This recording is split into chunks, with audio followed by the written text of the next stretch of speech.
శుభం వ్యాధు శ్రీ గురుభ్యో నమః.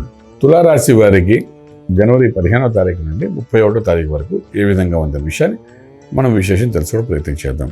తులారాశికి తృతీయ స్థానంలో బుధుడు, చతుర్థంలో రవి, కుజుడు, శుక్రుడి యొక్క ప్రభావం కనిపిస్తుంది. పంచమలో రాహు యొక్క ప్రభావం కనిపిస్తుంది. షష్ఠస్థానంలో శనీశ్వరుడు, అదేవిధంగా భాగ్యస్థానంలో బృహస్పతి. అలాగే మనం తీసుకుంటే తులారాశి వారికి లాభస్థానంలో కేతు యొక్క ప్రభావం చాలా అనుకూలంగా ఉంది.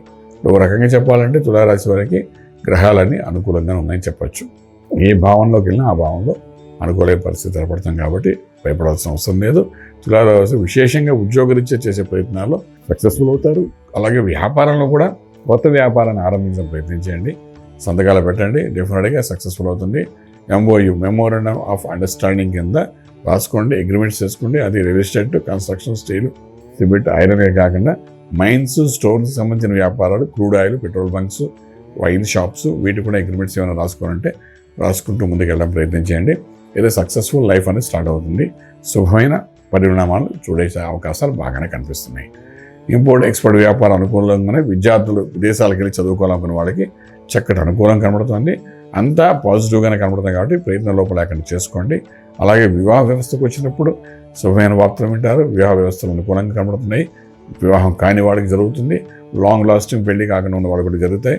అదేవిధంగా సెకండ్ మ్యారేజెస్ కోసం చేసే ప్రయత్నాల్లో కూడా సక్సెస్ఫుల్ అయ్యే అవకాశం బాగానే కనిపిస్తున్నాయి.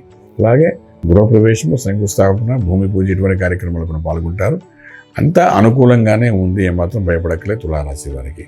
ప్రతి గ్రహం అనుకూలంగానే కనబడుతుంది కాబట్టి ఈ 15 రోజుల్లో కొంత ప్రాఫిటబుల్గానే ఉంటుంది తులారాశి వారికి. ఏమాత్రం భయపడక్కర్లేదు.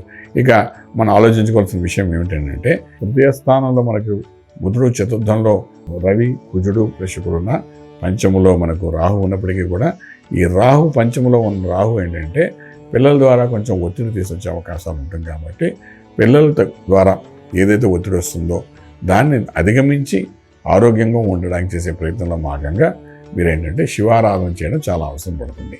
శివునికి అభిషేకము, నమ్మకం చమ్మకం రుద్రంతో కానీ అభిషేకం చేయడం కానీ, దుర్గా సప్తశతి పారాయణం చేయడం కానీ, రెండింటిలో ఏదో ఒకటి చేసుకుంటూ ముందుకు వెళ్ళడం ప్రయత్నం చేస్తే పిల్లల ద్వారా నష్టం కానీ, పిల్లల ద్వారా మానసిక ఒత్తిడి కానీ, పిల్లలకి వెళ్ళే మార్గంలో వాడికి ఎటువంటి ఇబ్బంది పడకుండా ఉండడం కానీ ఇటువంటివన్నీ జరిగే అవకాశాలు ఉన్నాయి. కాబట్టి ఆ విధంగా చేసుకుంటూ ముందుకు వెళ్ళడం ప్రయత్నం చేయండి. మీకు చక్కగా మీ జాతకం 15 రోజులు బాగుంది కాబట్టి ఏం భయపడకండి. మంత్ర సాధన చేసుకోండి. రాజమార్గంలో రాజ్యం పొందగలుగుతారు. శుభం వ్యాధి.